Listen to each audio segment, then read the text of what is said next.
عن ابی امامۃ رضی اللہ تعالی عنہ قال قال رسول اللہ صلی اللہ تعالی علیہ وسلم علیکم بقیام اللیل فإنه دأب الصالحین قبلکم وهو قربة لکم إلی ربکم ومغفرة للسیئات ومنہاة عن الإثم او کما قال علیہ الصلاۃ والسلام رواہ الترمذی۔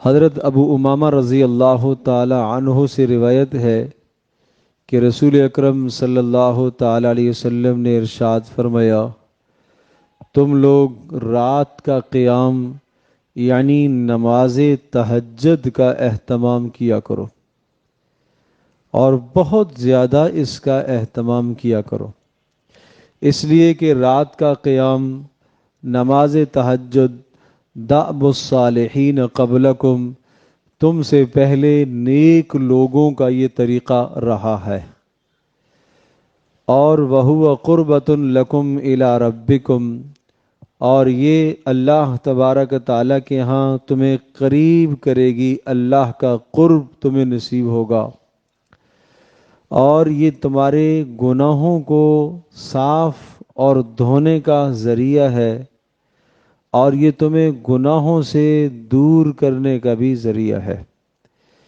پیارے پیغمبر صلی اللہ تعالی علیہ وسلم نے قیام اللیل نماز تہجد کی ترغیب دیتے ہوئے ارشاد فرمایا کہ نماز تہجد کو تم لازم پکڑو اور ہمیشہ اس کا اہتمام کیا کرو، اور پھر آپ علیہ الصلوۃ والسلام نے اس کے 4 فائدے بتائے۔ پہلا فائدہ فَإِنَّهُ دَأْبُ الصَّالِحِينَ قَبْلَكُمْ، یہ تم سے پہلے نیک لوگوں کا طریقہ ہے، تو تم بھی نیک لوگوں کا طریقہ اپناؤ گے تو کل قیامت کے دن نیک لوگوں کے ساتھ آپ کا حشر ہوگا۔ نیک لوگوں کی عادات، نیک لوگوں کی صفات اور نیک لوگوں کی خوبیوں کو اپناؤ گے تو قیامت کے دن تمہارا حشر نیک لوگوں کے ساتھ ہوگا۔ نمبر 2، دوسرا فائدہ یہ ذکر فرمایا کہ یہ نماز تہجد وَهُوَ قُرْبَةٌ لَكُمْ إِلَىٰ رَبِّكُمْ، یہ تمہیں تمہارے پروردگار کے قریب کرنے کا بہترین ذریعہ ہے، یہ اللہ کے قریب کرے گی۔ یہ ایسا ہی ہے جیسا کہ ایک ملازم آپ نے رکھا ہے اور 8 گھنٹے وہ کام کرتا ہے، اور 8 گھنٹے کام کر کے وہ تنخواہ وصول کر لیتا ہے۔ اس کے مقابلے میں دوسرا ملازم ہے، اس کو بھی 8 گھنٹے ہی پر رکھا گیا ہے، لیکن وہ اضافی ٹائم لگا کے جاتا ہے، وہ 10 گھنٹے دیتا ہے، اور وہ جب صبح آتا ہے تو بھی آپ کو سلام کرتا ہے، جب واپس جاتا ہے تو بھی سلام کرتا ہے، اور جناب 10 گھنٹے پورے کر کے پھر بھی جاتا ہے، کہتا ہے اور کوئی کام ہو تو بتاؤ میں حاضر ہوں۔ تو یقیناً وہ جو صرف اپنا کام پورا کر کے جانے والا وہ، اور یہ جو اضافی وقت دینے والا وہ، دونوں کی وقعت میں زمین آسمان کا فرق ہے۔ یہ جو دوسرا ہے یہ آپ کے دل میں قریب ہو جائے گا، یہ آپ کے قریب ہو جائے گا، اس لیے کہ یہ اضافی وقت دے رہا ہے۔ تو ایک بندہ عشاء کی نماز پڑھنے کے بعد اور صبح تک کوئی نماز فرض نہیں ہے، اضافی وقت اللہ پاک کو دے رہا ہے، تو یہ اللہ کے قرب کا بہترین ذریعہ ہے اس کے لیے۔ یہ کتنا سعادت مند ہے۔ اور میرے عزیزو، سچی بات یہ ہے کہ اگر قیام اللیل نصیب نہیں ہوتا تو اپنی بد نصیبی ہے۔ اللہ نہیں چاہتا تمہیں تنہا میں ملنا، اللہ نہیں چاہتا کہ تم تنہا میں ملو اللہ سے۔ حضرت حسن بصری رحمۃ اللہ علیہ سے کسی نے کہا کہ نماز تہجد نصیب نہیں ہوتی، نماز تہجد نصیب نہیں ہوتی، تو حضرت حسن بصری رحمۃ اللہ علیہ نے فرمایا قیدت کا ذنوبوں کا، ارے تیرے گناہوں نے تیرے پیروں میں بیڑیاں ڈال دی، تیرے گناہوں نے تیرے پیروں میں بیڑیاں ڈال دی ہے۔ ایک وہ آدمی کہ جس کو آپ نے یہ کہہ رکھا ہے سب کے ساتھ آیا کرو، اکیلے میں تمہیں وقت نہیں دیتا ہوں، اور ایک وہ آدمی جس کو آپ نے اکیلے میں وقت دیا اور اکیلے میں آپ اس سے ملاقات کریں، اس سے خیر خبر پوچھیں، وہ آپ سے باتیں کرے، آپ اس سے باتیں کریں۔ تہجد پڑھنے والے آدمی سے اللہ اکیلے اکیلے باتیں کرتا ہے۔ حدیث پاک میں ہے اللہ پاک رات کے آخری حصے میں آسمان دنیا پر اپنی شان کے مطابق آتا ہے، کہتا ہے من یدعونی، کون مجھے پکار رہا ہے، فاستجیب لہ، کون پکار رہا ہے میں اس کی دعا کو سنوں، اور کون مجھ سے سوال کر رہا ہے اس کو میں عطا کروں، کون ہے جو مجھ سے گناہ کی معافی مانگ رہا ہے میں اس کے گناہ بخش دوں۔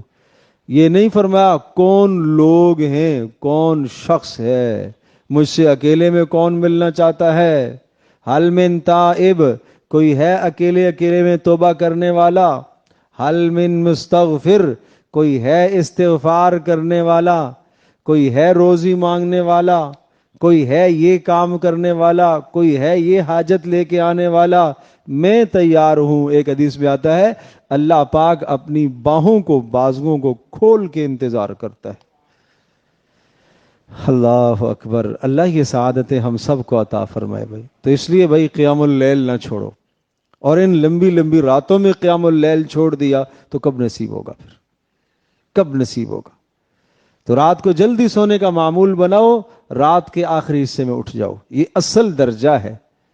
اور اگر یہ نہیں ہو سکے تو پھر رات سونے سے پہلے تھوڑا سا پڑھ لیا کرو بھائی، باوضو ہو کر 2 رکعتیں، 4 رکعتیں، 6 رکعتیں، جو سہولت سے ہو وہ پڑھ لیا کرو۔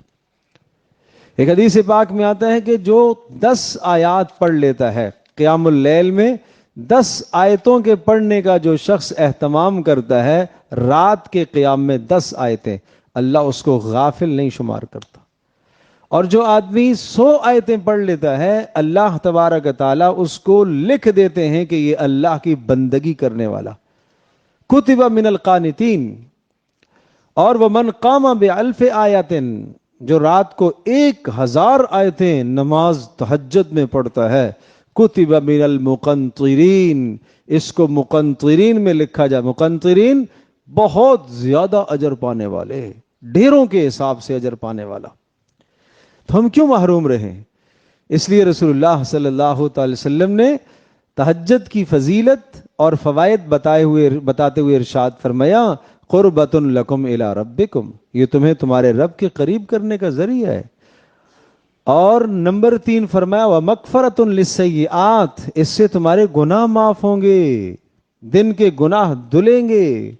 یہ نماز تہجد یہ ایسا ہے جیسا کہ لوہے کے لیے بٹھی اور اس کے اوپر سے سارا زنگ میل کچیل اتار دیتی ہے، اس طرح سے یہ آدمی کے گناہوں کو معاف کرنے والی نماز ہے۔